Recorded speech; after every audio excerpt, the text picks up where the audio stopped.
Horreur, désolation, tristesse, bonsoir. Les mots ne sont pas suffisamment forts pour le dire, pour le dénoncer, pour le condamner.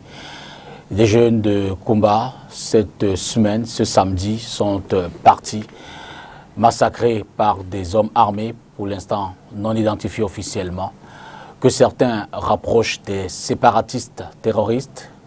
Et le monde, le Cameroun est donc sous le choc ce soir et l'émotion est partagée par plusieurs catégories socio-politiques. Des hommes politiques sont montés au créneau.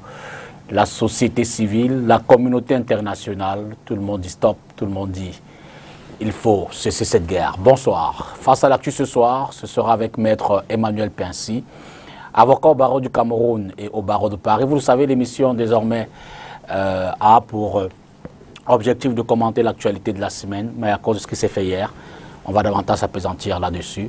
Mais on reviendra également sur quelques reportages traités par la rédaction de STV. Bonsoir, Maître Emmanuel Pincy. Bonsoir, Dibita Tongo, et bonsoir aux millions de téléspectateurs de la chaîne STV. Les mois. Oui, je suis, comme tout le monde, particulièrement choqué par ce qui vient de se passer à Kumba, où des jeunes enfants, très très jeunes, au niveau de leurs écoles, ont été assassinés. Vous avez dit une bande de terroristes armés, mais je pense que ce sont des séparatistes. À mon avis, bien que, étant avocat, il faudrait qu'il y ait une enquête pour savoir quelles sont les personnes qui sont, disons, à l'origine de cet acte totalement odieux. Parce que les enfants qui vont à l'école, ce sont les petits-enfants dont on a vu les corps qui ont été exposés. Je ne pensais pas que l'horreur pouvait atteindre un tel stade. Et ça, c'est quelque chose d'inadmissible et d'intolérable. On va peut-être découvrir, hein, c'est vrai, ces images ont été spécialement nettoyées pour ne pas choquer davantage, mais on va néanmoins essayer de les mettre à l'antenne pour voir exactement ce qui s'est passé là-bas.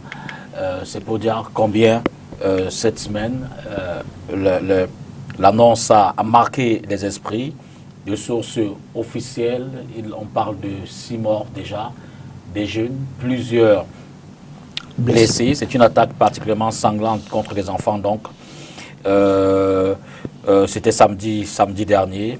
Le crime horrible a vivement été condamné par toute la classe politique. L'Union africaine, je l'ai dit, les Nations unies, les États-Unis, la France.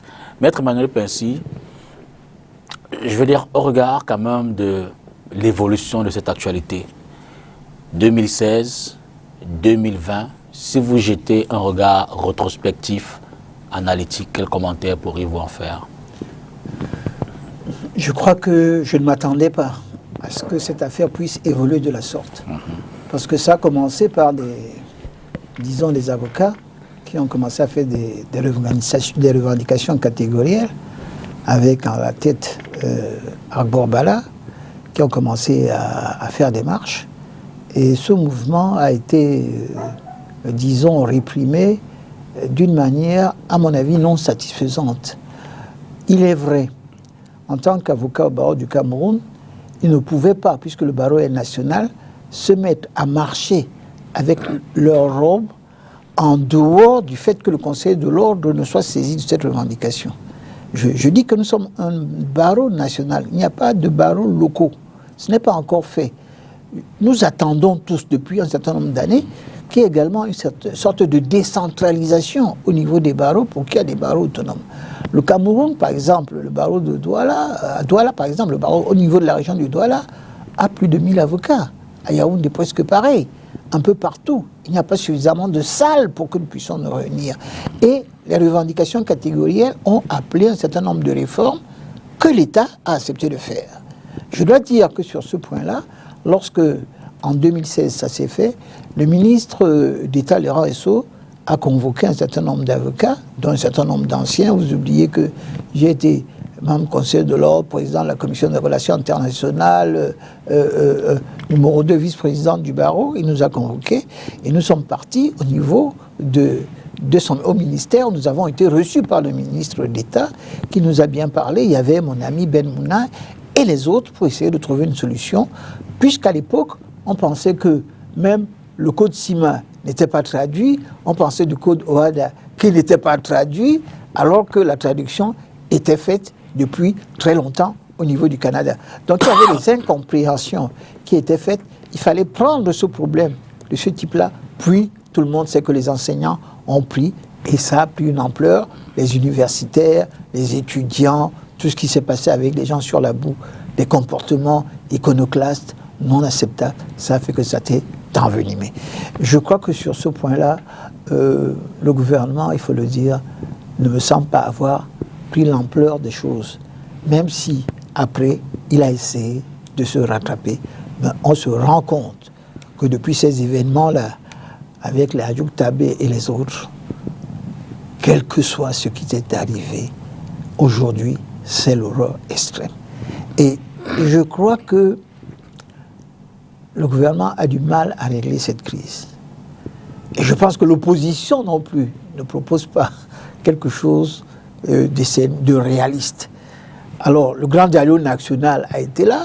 J'ai été parmi les invités au niveau de l'ouverture. Et je crois que le Premier ministre fait ce qu'il peut. Mais malgré toute la bonne volonté du gouvernement, des investissements qui doivent être faits au niveau du NOZO, on s'est rendu compte quand vous y allez que c'est également un pays qui est totalement sinistré. Et qu'aujourd'hui, il y a des extrémistes, il y a des bandits, il y a des bandes armées, il y a quelque chose d'horrible.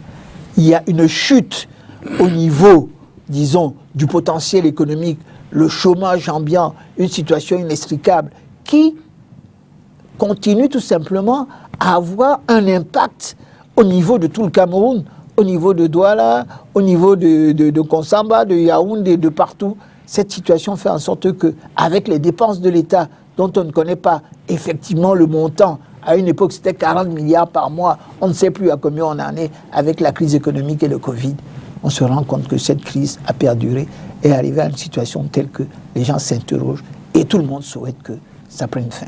Justement, selon vous, qu'aurait dû, que peut aujourd'hui faire de plus le gouvernement? Commençons par eux et puis on va peut-être parler des autres également. La première chose que le gouvernement a fait qui me semblait qui était très bonne, c'était, quand on a appelé les avocats, d'essayer de trouver très vite des solutions. Mais vous savez que même les propositions qui ont été faites, s'agissant par exemple des avocats, on a créé au niveau de la Cour suprême une chambre qui concerne les anglophones. Il y a un président sur la common law. On a essayé de faire en sorte que des enseignants soient nommés. Mais entre les mesures que doit prendre le gouvernement et les réalisations au niveau du terrain, on se rend compte que les choses ne vont pas. Mon ami Abo Bala, qui est un garçon sympathique, a vu la maison de son père être incendiée. On a vu tout ce que ça a pris. On a même vu Bandam, sa maison également a été brûlée. On a vu de l'autre côté des extrémistes qui prenaient des armes. On a vu une diaspora qu'on ne contrôle pas fournir les armes. Et en fin de compte, ça s'est envenimé parce que le problème, à mon avis, qui pouvait résoudre le problème, était celui de la décentralisation qui devait s'accélérer. Je crois que l'État camerounais a toujours voulu contrôler tout au niveau central. Ça fait depuis 1996 que l'on parle de la décentralisation. Il est vrai qu'en Tunisie, la décentralisation a mis 27 ans. Mais jusqu'aujourd'hui au Cameroun, on ne voit pas le bout du tunnel. Et ça, c'est un vrai problème. L'autonomisation financière du NOZO aurait été un élément très important au niveau institutionnel. Parce qu'avant l'indépendance, les indépendances, il faut savoir que ce n'était pas tout Yaoundé qui contrôlait. Et je crois que le ministre Aboué Machoyi, qui faisait partie d'une commission à laquelle était parti le président Paul Biya, l'a bien expliqué. Il a expliqué ça dans des écrits. En 1979, le président Biya, Dorothy Ndjoma et évidemment Machoyi. Voilà, donc c'est quelque chose qui est très important. Ils avaient une autonomie. Quand vous voulez faire signer un marché, ce n'était pas à Yaoundé, vous le faisiez sur place. Quand vous voulez faire la route, ce n'était pas à Yaoundé, c'était sur place. Quand vous devez faire telle dépense, vous n'êtes pas obligé d'aller à Yaoundé. Actuellement, pour tout, il faut aller à Yaoundé. Et ça, les anglophones ne veulent pas du tout de Mais ça. justement, dans le schéma, le président, ou du moins le gouvernement, a opté pour une décentralisation, au retour à la décentralisation, avec la loi de décembre 2019, le Code général de la décentralisation. Est-ce que sous le schéma qui est connu, à l'observation, un statut particulier pour les régions du Nord-Ouest et du Sud-Ouest, êtes-vous confiant? Moi, je cherche à voir qu'est-ce qui se passe depuis. On a donné un statut particulier, je ne vois pas où on en est. Je crois que les anglophones ont un problème. Et ça, c'est mon ami Bernard Mouna qui m'avait expliqué. Ils avaient l'impression qu'ils étaient dominés et envahis par les francophones. Vous êtes arrivé dans les pays comme Bamenda, où entre le gouverneur, le préfet, le sous-préfet, le commandant de légion, le commandant de brigade, et les autres, ce n'était que des francophones. Et ça dérangeait. Et je crois que c'est ça, ils avaient l'impression qu'ils étaient colonisés. Et je crois qu'on a commencé à prendre l'ampleur des choses. Mais ce n'est pas encore arrivé. Ce sentiment est là.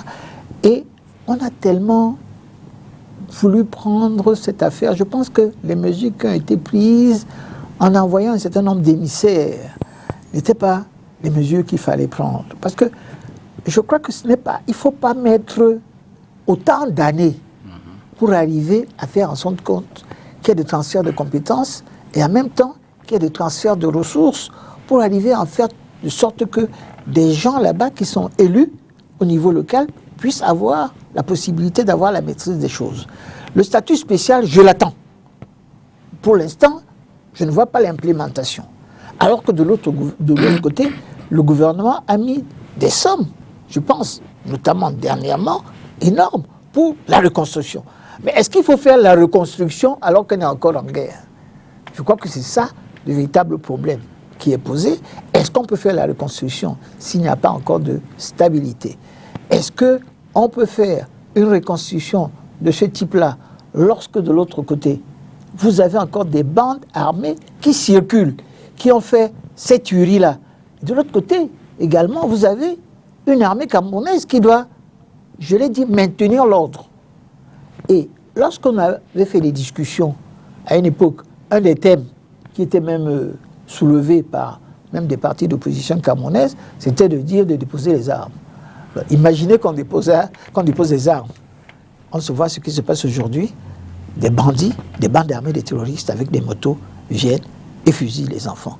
Je crois que le problème, alors moi je n'ai pas la solution miracle, le problème devait avoir un facilitateur étranger. Parce que les gens ne se comprennent pas, les gens ne s'entendent pas. Vous en appelez à la communauté internationale pour faire de l'intermédiation? Je pense que l'intermédiation est nécessaire parce que nous n'arrivons pas pour l'instant à résoudre le problème par nous-mêmes. Ce n'est pas parce que nous ne sommes pas capables de le faire. Nous essayons de le faire depuis 4 ans. Ça ne marche pas. Mais l'État est souverain. Vous comprenez? Il y a ce problème, la souveraineté de l'État camerounaise, qui fait en sorte qu'on refuse l'intermédiation. Parce que c'est un casus belli. Actuellement, vous tirez, vous tuez, ça ne peut pas fonctionner. Donc, et même eux, les terroristes, font en sorte qu'on ne peut pas aller vers l'intermédiation. Vous comprenez? C'est ça le phénomène qu'il y a. Personne, le choix qui a été fait par ces terroristes de continuer à tuer entraîne une réaction du gouvernement qui doit, et je pense que c'est ce qui va se passer, avec force, faire en sorte que l'ordre règne au niveau du Nozo. On va donc essayer de voir ces images, telles que nous les avons préparées ici. Pour revenir peut-être sur les faits également, on va découvrir ces images en les commentant. C'était donc, je l'ai dit, hier samedi 23 octobre 2020.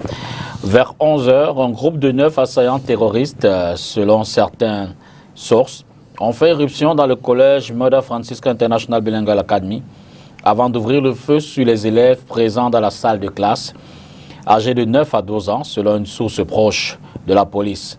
C'est donc à la suite de cette expédition, j'ai failli dire punitive, que le bilan a été observé sur le champ, des morts, des jeunes, des enfants, un bilan provisoire encore. On parle autour de 6 morts, et plusieurs blessés qui, évidemment, ont été constatés à l'issue de ce drame-là. Les blessés ont été conduits dans les centres hospitaliers locaux et les morts, malheureusement, ont été conduits dans les morgues. Cela dit, la communauté nationale, d'abord, s'est levée, s'est exprimée. Le chef des Bafor, le chef supérieur des Bafor, le chief Koko Moukete, on va également certainement voir ces images, n'a pas manqué de dénoncer, d'appeler à la solidarité et d'inviter les uns et les autres à se ressaisir pour arrêter les massacres. Il a également envoyé un message de solidarité aux populations meurtrières, un message d'assistance, un message de condoléances, afin que tout ceci cesse. Oui, je crois que le chief Moukete est un sage. Et il n'a pas été le seul. Le président Biya a également envoyé un message qui est très important et a d'ailleurs demandé de porter de l'aide et l'assistance et a dépêché un certain nombre de ministres par le truchement de son premier ministre pour y aller. Je crois qu'il va y avoir une prise en charge.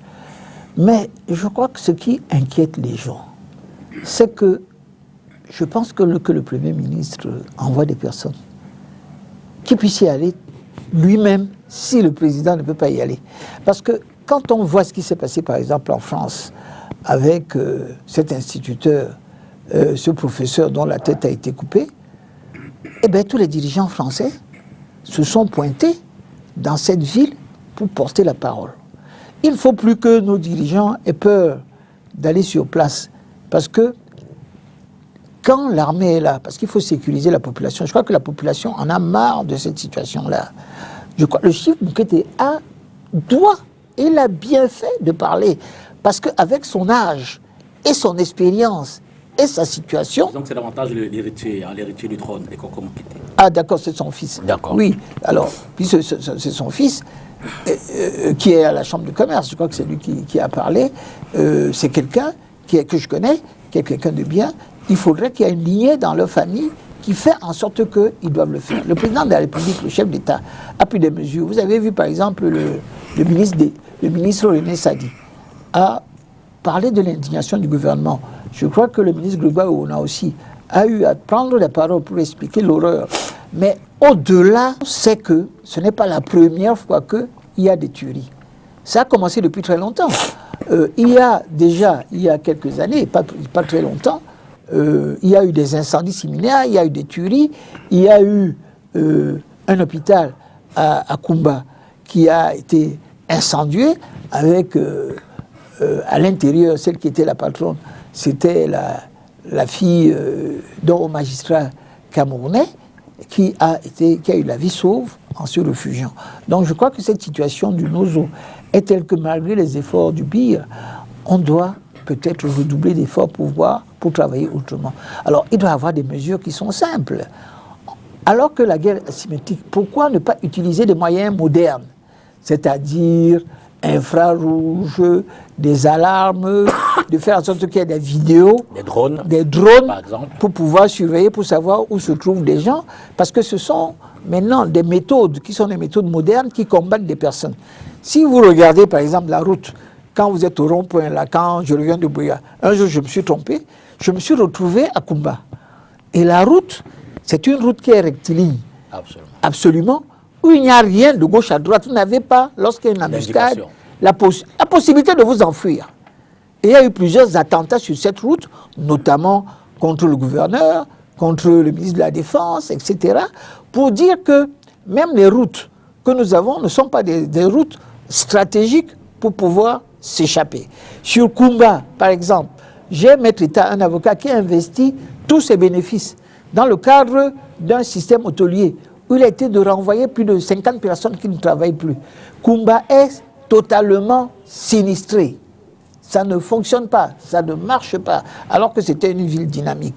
Et je crois que sur ce point-là, il faudrait que l'État puisse faire en sorte que, même au niveau de ces villages-là, puisque tout le monde est quasiment en chômage, le chômage va entraîner le fait que les gens vont se retrouver à faire des actes de banditisme pour pouvoir avoir de l'argent. Et de l'autre côté, vous avez des extrémistes qui pensent qu'il faut en finir, il faut qu'on fasse la guerre, qu'on tue. Parce que si je regarde la réaction de Ayuk Tabé, vous vous rendez compte qu'il a une position qui est modérée, mais de l'autre côté, vous avez celui qui a succédé, qui dit qu'il n'a plus rien à faire là-dedans, et que vous avez de l'autre côté, vous avez des extrémistes qui, eux, pensent qu'il faudrait qu'on aboutisse à la sécession. Alors je crois que le problème est là. Si nous arrivons peut-être à avoir une décentralisation qui est rapide, et en donnant un statut spécial avec un certain nombre de pouvoirs aux anglophones, et en faisant en sorte que ça puisse fonctionner ainsi, je crois que ça pourrait peut-être améliorer. Mais que dit dans ce cas aux autres qui ont également pris les armes? Quel message peut-on les envoyer ce soir au regard de l'horreur? À mon avis, il faut une riposte forte. Moi, je pense que lorsque vous... Charles Pasqua avait l'habitude en France de dire qu'il faut terroriser les terroristes. C'est le message qui avait été utilisé par le ministre de l'Intérieur français de l'époque, Charles Pasqua. Et pour mettre fin au terrorisme, on ne peut pas faire de l'angélisme avec des terroristes. Et je crois que lorsque... vous savez qu'il y a des tendances au niveau du gouvernement. Vous avez un certain nombre de ministres qui veulent le faire. Il y a d'autres qui ne sont pas pour. Et il y a d'autres, peut-être comme Atanganji, et d'autres qui voudraient qu'on utilise des méthodes fortes. Et je crois que l'option doit être prise par le gouvernement pour savoir où aller. Parce que si le gouvernement doit faire quelque chose, il faut qu'il choisisse une option. C'est vrai que de l'autre côté, il y a, au niveau international, on voudrait qu'on fasse la paix, mais face à des horreurs de ce type-là, quand je vois ce qui se passe dans plusieurs pays, notamment en France, notamment aux États-Unis, où il y a le Patriot Act, vous savez bien qu'avec le Patriot Act, on arrive à des dispositions légales qui sont pires que les lois camerounaises sur le terrorisme ou les lois camerounaises sur les marches insurrectionnelles et autres. Absolument. Donc il faudrait un dispositif législatif qui soit suffisamment fort pour que ces personnes-là soient jugées, condamnées. Étant entendu que moi je voudrais parler d'une réforme sur les textes camerounais. Lorsque vous êtes en train de marcher, en marche insurrectionnelle. Ce sont les dispositions de l'article 116 du Code pénal. C'est 10 à 20 ans. Parce que vous marchez. Vous comprenez? C'est incompréhensible au niveau international. Alors que si, comme en France ou ailleurs, on apportait un dispositif qui était relativement ferme, celui de l'urgence sanitaire, c'est-à-dire on fait état d'urgence sanitaire. Si on fait un état d'urgence sanitaire, comme on a fait dans plusieurs pays, en disant que 50 personnes ne doivent pas se retrouver dans tel ou tel périmètre, vous voyez que ça arrête totalement les marches. En France, avec ce système-là, et le couvre-feu dans certains États, vous savez, le couvre-feu en France actuellement, c'est 135 €, après si vous continuez, c'est 1500 €, après c'est la prison. Alors pourquoi ne pas instituer un état d'urgence, même sanitaire? Pourquoi ne pas mettre un couvre-feu? Pourquoi ne pas faire en sorte que sur ces régions-là où ça arrive, l'État puisse utiliser des moyens qui soient des moyens forts pour éradiquer? Parce que la population elle-même en a marre. S'attaquer aux enfants, s'attaquer à l'éducation, met en retard même nos amis anglophones. On ne faut pas toucher aux enfants. Et ça, c'est quelque chose que je ne peux pas accepter.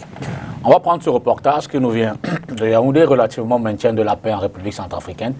Le ministre de la Défense est au quartier général cette semaine pour une cérémonie de rétrocession du drapeau camerounais à ces Camerounais militaires qui étaient donc en Centrafrique pour contribuer au maintien de la paix dans ce pays-là. Suivez plutôt. C'est au mois de septembre 2019 qu'ils ont quitté le Cameroun à destination de la République centrafricaine. Leur mission était claire, prêter main forte à la mission multidimensionnelle des Nations Unies pour la stabilisation de la RCA. C'était le 6e contingent du genre, composé de 1100 éléments, soit 750 militaires et 350 gendarmes. Arrivés ainsi au terme de leur mission, 4 soldats parmi eux sont décédés au cours de plusieurs opérations. Ils ont reçu les hommages du ministre délégué à la présidence chargée de la Défense. En recevant l'étendard de ce 6e contingent, Joseph Betty Assomo a félicité tout le personnel du bataillon pour avoir fait honneur au drapeau national. Cependant, le ministre a révélé, pour le déplorer, des récriminations de l'ONU à l'endroit de certains soldats camerounais qui auraient brillé par des écarts de comportement durant la mission. Des enquêtes sont en cours pour plus d'éclaircissements, selon Joseph Betty Assomo, qui a promis des sanctions exemplaires contre les auteurs. Cette restitution de l'étendard du 6e contingent camerounais arrive un mois après le départ du 7e contingent en Centrafrique. 1150 hommes, dont 750 militaires, 280 gendarmes, des unités de police et des observateurs militaires ont été mobilisés pour le nouveau bataillon placé sous le commandement du colonel Richard Zameyo Mba. Par ailleurs, il s'agit du premier contingent à avoir été formé essentiellement par des instructeurs locaux avec recours à un concept novateur de télétravail qui fera ses preuves sur le terrain. Pour parler de la situation ou alors du drame de Koumba hier, Maître Emmanuel Pincy, les réactions des hommes politiques locaux, nationaux, le MRC évidemment indexe la responsabilité du gouvernement. Le SIF dénonce un acte terroriste et demande que tout cela cesse. Le PCN également interpelle les uns et les autres afin que ceux qui en sont responsables soient neutralisés. Une classe politique qui, dans son discours, n'est pas toujours unanime dans le sens de l'interpellation ou alors de la démarcation au niveau des responsabilités. Mais c'est ça qu'il faut déplorer. Parce que je crois que, par exemple, sur le MRC, le MRC, tout le monde le sait, c'est que je ne sais même pas pourquoi il fait peur. Le MRC représente 0 député, 0 conseiller municipal, 0 sénateur et bientôt 0 conseiller régional. Et sur ce point-là, et je dois le dire, c'est que mettre par exemple autant de soldats autour de Kamto, c'est lui donner l'importance qu'il n'a pas. Et je crois qu'il existe des dispositions qui sont des dispositions légales qui sont simples. On a parlé tout à l'heure des dispositions légales. Faire de Kamto le leader de l'opposition, pour moi, c'est un leurre. Mais par contre, à force d'utiliser autant de force autour d'un tel individu, ça fait en sorte qu'il a autour de lui une sympathie. Et comme il n'est pas bête et intelligent, il utilise les moyens qui sont des moyens, je dis, si vous regardez au niveau des réseaux sociaux, Kamto est le président Facebook. Nous avons il y a un problème, c'est-à-dire la lutte doit être au niveau des médias. Vous, quand vous allez à l'extérieur, on a l'impression que le Cameroun est à feu et à sang et qu'on ne peut pas marcher à Douala. J'ai vu un de mes cousins qui est aux États-Unis qui m'a écrit, il m'a dit que est-ce que j'arrive à sortir. Et je crois que cette perception-là, qui est une mauvaise perception et que véhicule Kamto n'est pas bonne. Quand on doit être honnête, parce que Kamto a dit lui-même, quand il a perdu les élections, avec un score que nous connaissons tous, qui était 14%, c'est-à-dire 2,8 sur 20, et que le président a eu 71%, il a déclaré, il a fait des écrits, je pense que c'était en 1994, que lorsque le Conseil constitutionnel a proclamé les résultats, il n'y a plus rien à faire. Mais ça, c'était différent. Je veux dire, c'était à l'époque. Oui. Cette déclaration était faite à l'endroit du SIF. Oui, mais vous ne pouvez pas faire la même chose. Ça, on se rappelle néanmoins que depuis 2018, il conteste clairement les résultats des élections. Oui, non, mais attends, ça n'a pas de sens. Il a dit que lorsque le Conseil constitutionnel proclame les élections, c'est terminé. C'est un dogme. Vous ne pouvez pas. Ça, c'est ce qu'on appelle la jurisprudence. Et j'ai été très surpris que Yondo Black, maître le bâtonnier Yondo Black, puisse dire qu'il y a des possibilités d'engager des procédures au niveau des instances internationales. Ça ne fonctionne pas. Le Cameroun est un pays souverain avec des textes. Alors le Conseil constitutionnel a proclamé les résultats. On sait que c'est vrai. Kamto a dit ça un jour après les élections qu'il était président. C'est la même chose qui se passe au niveau de la Guinée. C'est la même chose qui s'est passée ailleurs. Je crois que l'Afrique a une maladie qui est tout simplement que on veut toujours, lorsqu'il y a des élections, vous allez toujours entendre qu'il y a fraude. Aucune élection en Afrique ne se passe normalement. Mais c'est peut-être aussi parce que les mécanismes autour de l'organisation des élections ne sont pas fluides ou limpides pour tout le monde, ne sont pas claires. Je veux dire que les revendications qui sont souvent faites tournent évidemment autour des personnes qui sont nommées, qui sont souvent des partis au pouvoir des États dont on parle. Le mécanisme ne donne pas toujours tous les moyens aux partis de l'opposition de pouvoir voir, et même aux observateurs, de pouvoir vérifier le processus du début à la fin, afin de déterminer la clarté et la véracité des résultats. Vous avez parlé tout à l'heure du code électoral qui vous dit que lorsque vous avez les scrutateurs, vos scrutateurs dans tous les bureaux de vote, vos scrutateurs reçoivent également le procès verbal. Vous avez également ces procès verbaux qui se retrouvent au niveau départemental avant que ça n'aille au niveau national. Donc, vous avez par cette possibilité-là le moyen d'avoir le contrôle. Mais on sait également qu'en cas de contestation, vos procès-verbaux ne valent rien devant ceux, par exemple, des DECAM. Oui, on a eu d'ailleurs un procès au niveau de la juridiction administrative, et ça s'est passé notamment au niveau de Douala Premier, où le procès verbal qui a été fourni par le RDVC qui voulait qu'on annule les votes et que ce soit le RDPC qui est la majorité absolue, la juridiction, le tribunal administratif, a rejeté cette demande du RDPC sur le fait que ça ne correspondait pas notamment à ce qui était inscrit par l'original de l'ELECAM. Donc c'est quelque chose sur le reste. Mais à mon avis, ce qui est important, plus important, c'est de savoir, c'est la faiblesse des partis politiques qui n'ont pas des scrutateurs partout. Et ça, je viens à votre niveau. Si vous n'avez pas des scrutateurs partout, ça laisse la possibilité... Justement, est-ce que le besoin même de demander aux partis politiques d'avoir des scrutateurs n'est pas la révélation de ce que, tel que structuré, tel que organisé, le système n'est pas transparent? Non, c'est parce qu'avant, les gens ont refusé. C'est les gens qui ont négocié ça.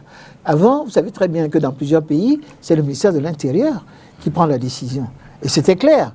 Alors, et c'est quelque chose qui existe uniquement en Afrique.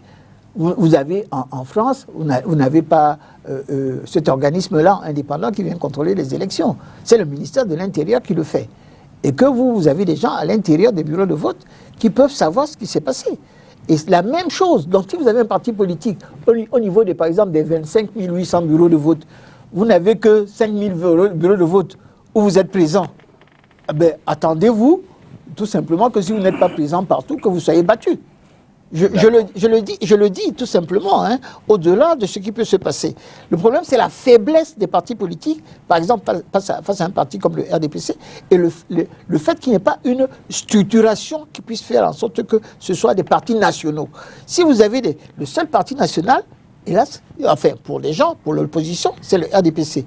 Vous avez l'UDC, c'est un parti, je ne sais même pas s'il est régional, et s'il est départemental ou familial. À sa décharge, justement, ces partis-là estiment que c'est à cause des manipulations électorales que vous qui manipulez ces élections, les cantonnez dans des... Non, mais pas du tout. Tout le monde est obligé de se présenter. Alors, vous regardez les élections régionales. Combien au niveau des régions? Ils ont présenté des candidats par où? Je crois que c'est ça. Non, je voulais expliquer cela parce que c'est très important que les gens comprennent que les partis politiques d'opposition au niveau du Cameroun ne sont pas présents partout, par leur faiblesse. Et que dès le départ déjà, et les journaux, tous les journaux, même les journaux d'opposition ont titré que même au niveau des régionales, le RDPC a déjà gagné. D'accord. Hein, c'est ça, c'est la faiblesse de la structuration. Pourquoi faudrait qu'il y ait 300 partis politiques au Cameroun qui ne sont pas, ou 400, qui ne sont pas des partis organisés, alors que vous avez en face un mastodonte qui est organisé. C'est ça ce qui fait en sorte qu'il y a des difficultés d'alternance. Le sujet comprenne ce nouveau stop, pour cette fois-là parler de l'ELECAM, l'organe évidemment chargé d'organiser les élections au Cameroun, a fait le point cette semaine dans la perspective des prochaines élections régionales qui vont être faites le 6 décembre 2020. Suivez ce reportage. Quelques jours après la clôture du contentieux préélectoral en prélude au régional du 6 décembre prochain, le Conseil électoral s'est réuni ce matin pour la 4e session de plein droit afin d'acter les décisions prises par les tribunaux. Nous avons d'abord apprécié le travail et l'impartialité de la justice Nous avons un total de 10 cas. Je vais vous le lire texto. Il y a 3 listes qui ont été réhabilitées. Il y a une liste d'un parti politique et 2 listes de chefs traditionnels. Par ailleurs, il y a un parti politique qui a été disqualifié pour la course. Ça fait un total de 10 cas que nous allons examiner ce matin. Pour la suite, les membres du conseil électoral vont se déployer sur le terrain. Objectif, mobiliser davantage les agents départementaux et communaux. À la suite de la descente, nous allons formuler les TDR, les termes de référence qui vont permettre aux collaborateurs, les membres du conseil et nos collaborateurs sur le terrain de faire un travail de fond. Et vous savez qu'il y a une catégorie d'acteurs du processus électoral qui sont en train de devenir des acteurs politiques, donc à savoir les chefs traditionnels.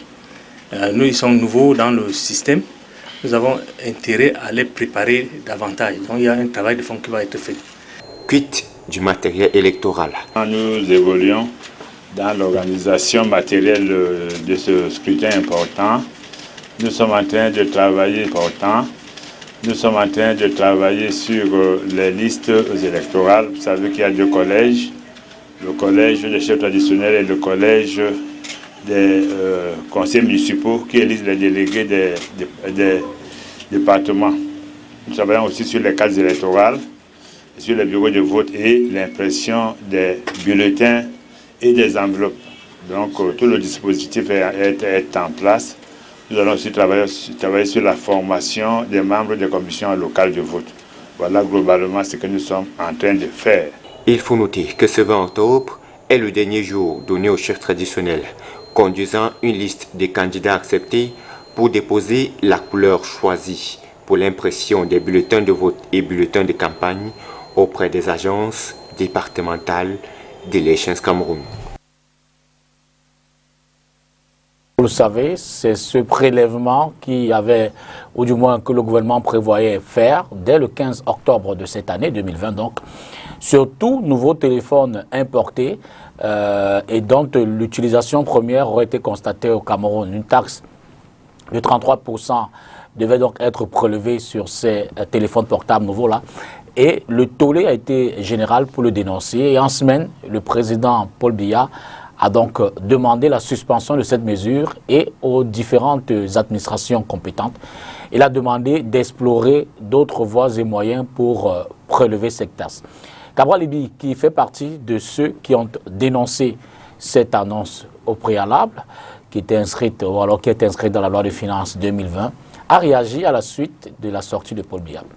Prenons acte de la décision du président de la République qui nous a été communiquée par le secrétaire général et nous la saluons parce que en l'apprenant, il fait montre là d'une écoute à l'adresse de cette clameur sociale et populaire qui se situait évidemment au-dessus des cloisons politiques et des chapelles de toutes sortes, parce qu'il s'agissait là d'une mesure impopulaire, d'une mesure illégale et d'une mesure clientéliste. Donc, en prenant cette décision, nous ne pouvons que saluer cela et l'apprécier. Pour nous, cet ajournement est une annulation pure et simple. Nous n'avons jamais dit, en tout cas au PCRN, nous avons mené ce combat par de multiples sorties devant la presse, des explications, des démonstrations de l'illégalité, de l'impopularité de cette décision et de son caractère surtout clientéliste. Donc nous n'avons jamais dit qu'il ne fallait pas taxer les téléphones. Ce que nous demandons, c'est qu'à la suite de cela, plutôt que de mener des réflexions pour finalement trouver le bon mécanisme de l'imputation du paiement de droits de douane aux consommateurs, parce que nulle part au monde cela ne se fait comme ça. Donc on a peut-être trouvé des termes convenants, mais il est impossible de nous dire même qu'on ajourne la taxation, c'est-à-dire l'imputation de la taxation sur le consommateur. C'est une réflexion inutile. La réflexion qu'il faut mener est plutôt simple. C'est celle consistant à doter l'administration des douanes camerounaises des ressources nécessaires pour qu'elle fasse son travail de façon efficiente. Les ressources humaines, en nombre, en qualité, des ressources matérielles. On voit dans d'autres pays comment la douane est équipée parfois de matériel militaire. Parce que la douane a une mission, c'est celle de la préservation de son espace économique. Et quand on a une invasion de téléphones de mauvaise qualité, de téléphones non traçables, qui créent toutes sortes de problèmes, parfois même des problèmes sécuritaires ou sanitaires, il y va aussi de la mission de la douane d'éviter ce type de dérive. Donc la réflexion qu'il faut mener, nous le réitérons, consiste à doter la douane camerounaise de moyens, je me répète, humains, financiers, logistiques, techniques, pour qu'elle soit efficace. Inutile de continuer à réfléchir pour ramener cette arnaque sous une autre forme. Ces mécanismes dont parle le président de la République doivent être axés sur l'amélioration du travail de la douane. Si les téléphones se retrouvent sur les étals dans le marché, ça veut dire que ces téléphones entrent par la frontière. Et si les téléphones entrent par la frontière et se retrouvent dans les marchés alors qu'ils n'ont pas payé les droits de douane, ça veut dire que ce sont des téléphones de contrebande. Il y a au niveau du ministère des Finances un programme, d'ailleurs financé en milliards, qui s'appelle Halte au commerce illicite.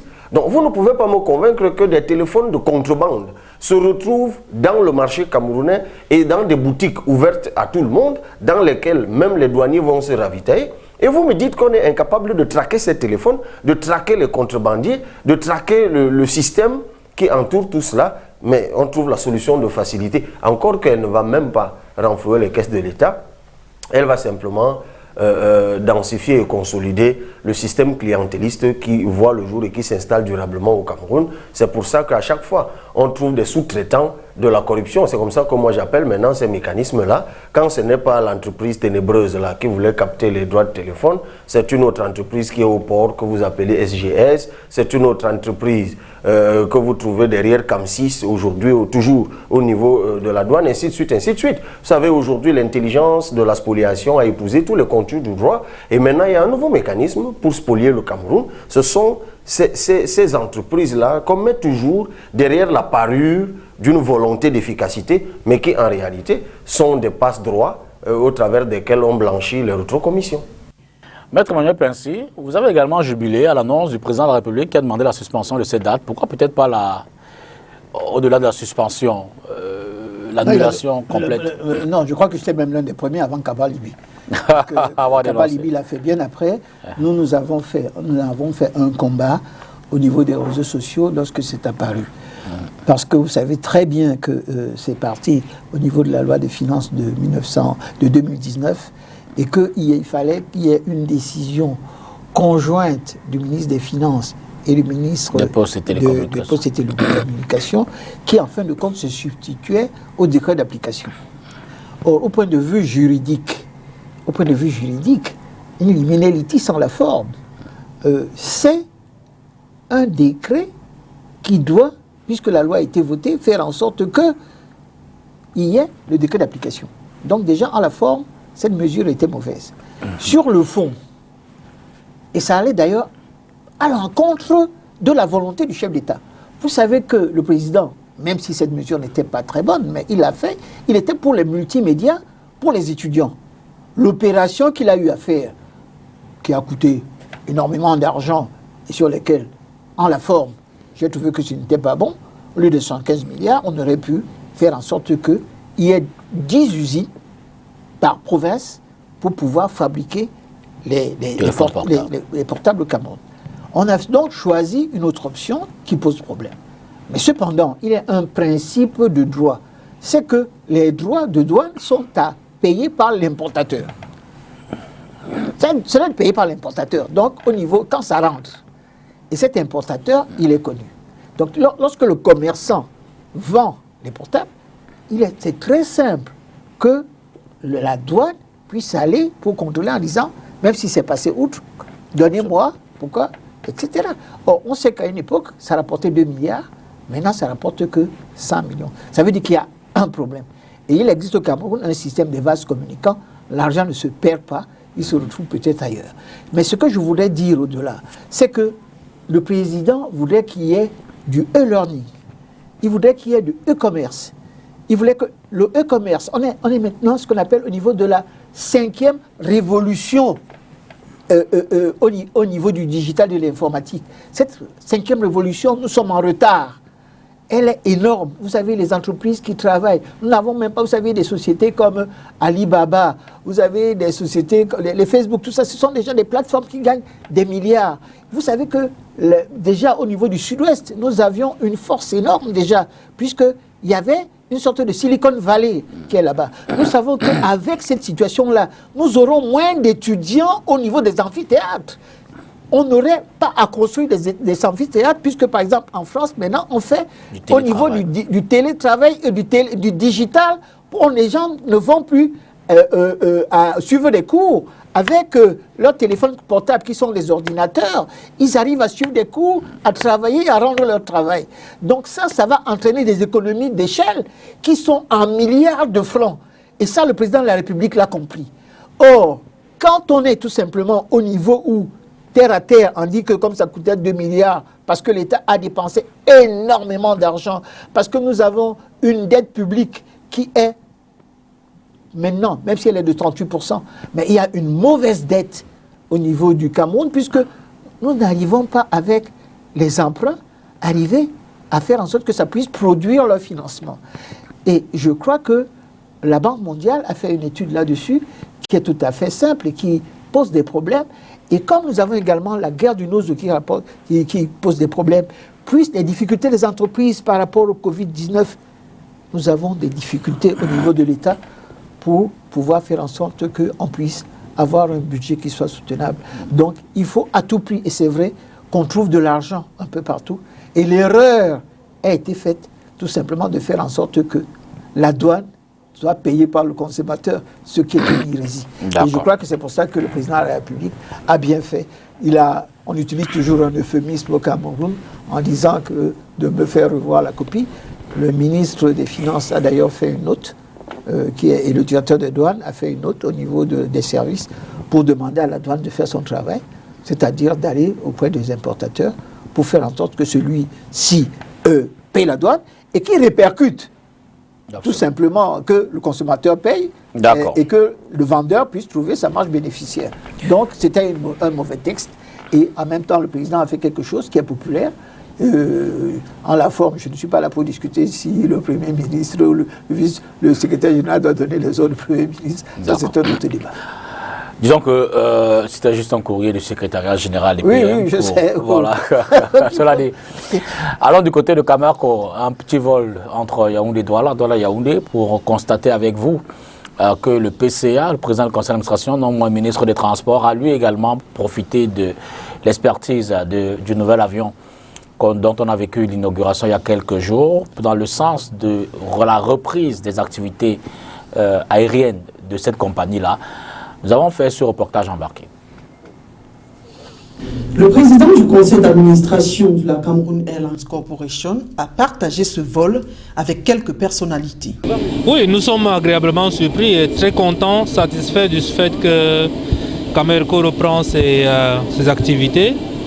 Et comme vous le savez, ce matin, nous avons une activité à Douala. Nous avons pris normalement notre vol et l'activité va se faire. Donc, je pense que ça va faciliter la vie à beaucoup de Camerounais et ça devait pouvoir reprendre, n'est-ce pas, dans le respect des mesures barrières, mais que l'activité reprenne normalement et que les Camerounais reprennent à vivre normalement avec le virus.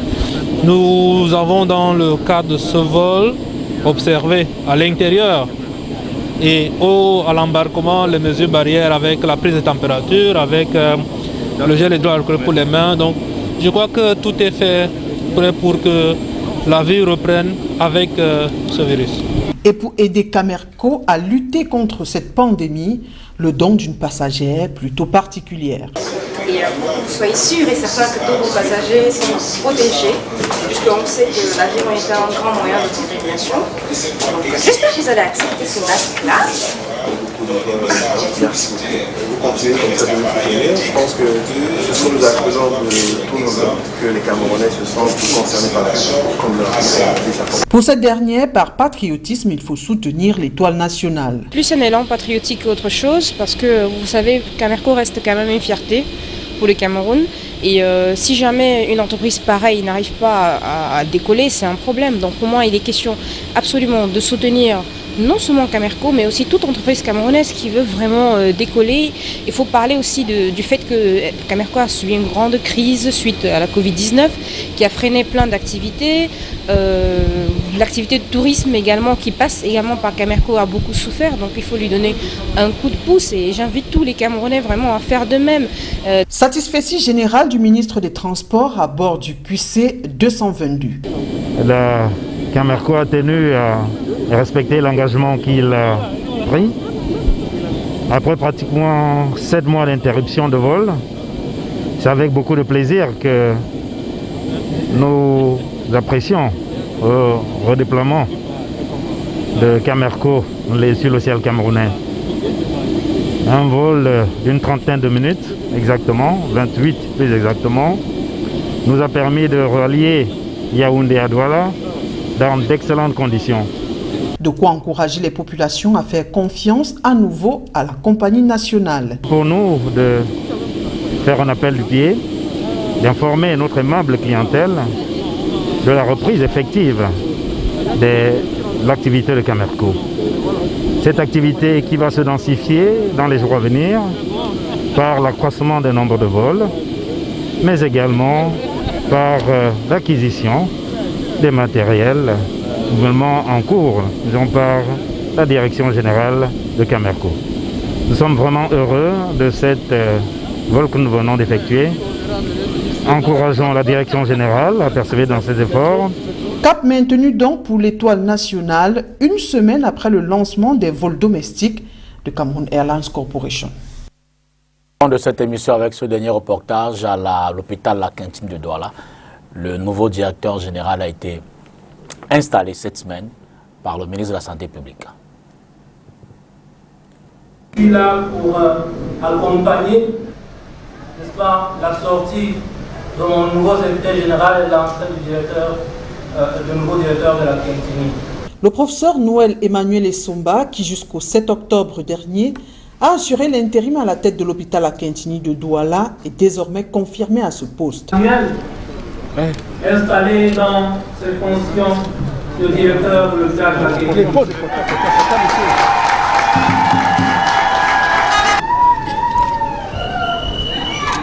À entendre les youyous, vous êtes bien accueillis, monsieur le directeur. Bonne chance à vous et que Dieu bénisse notre Cameroun. À ce dernier, le ministre de la Santé est ferme.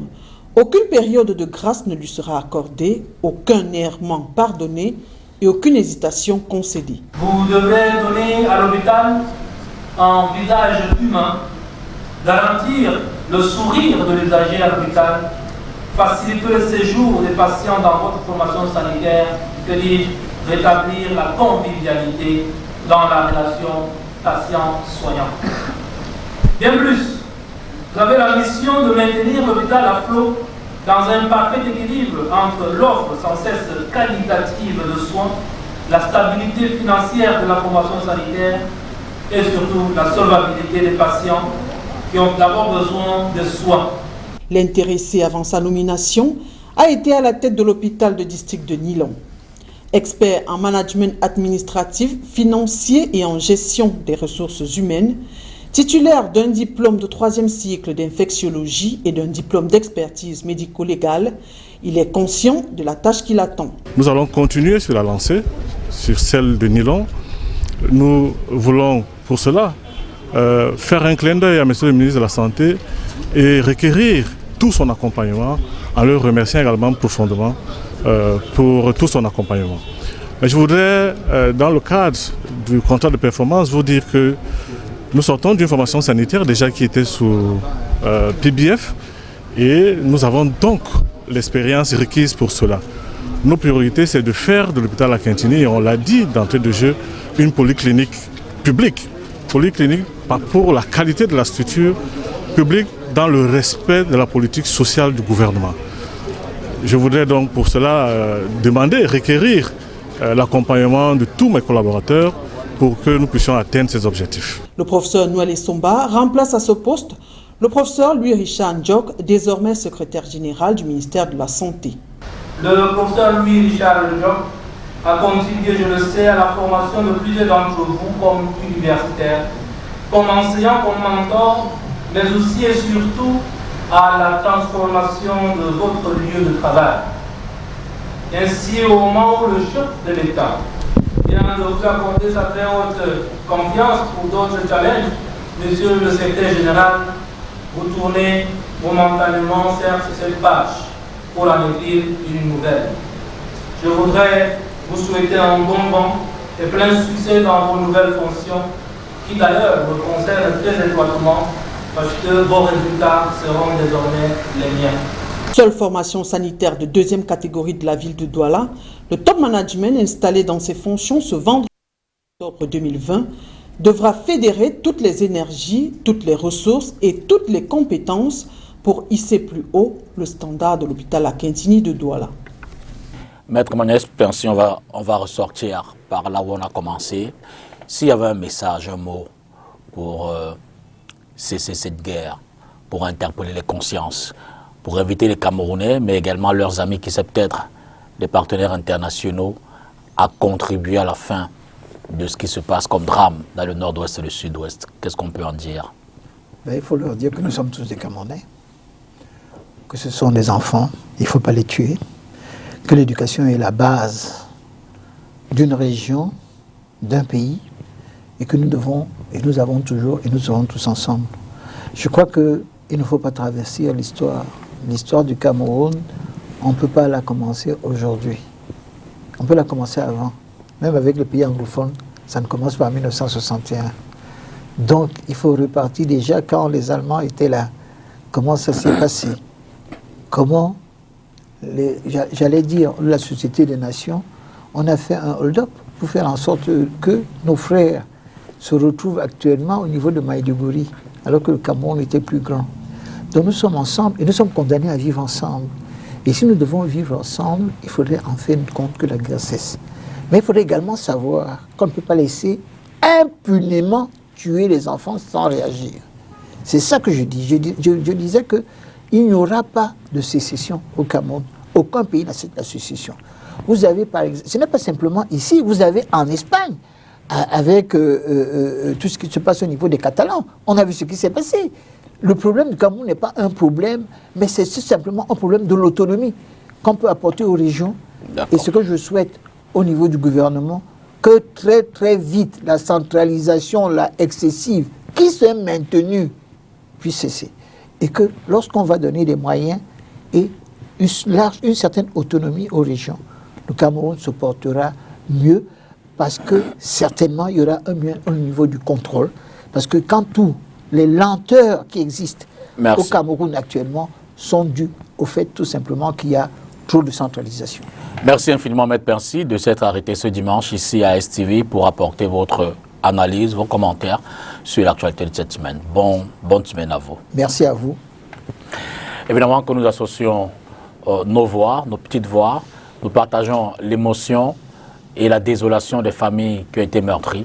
Nous demandons évidemment que tout cela cesse pour que le Cameroun reconnaisse la paix. Bonsoir et bonne semaine.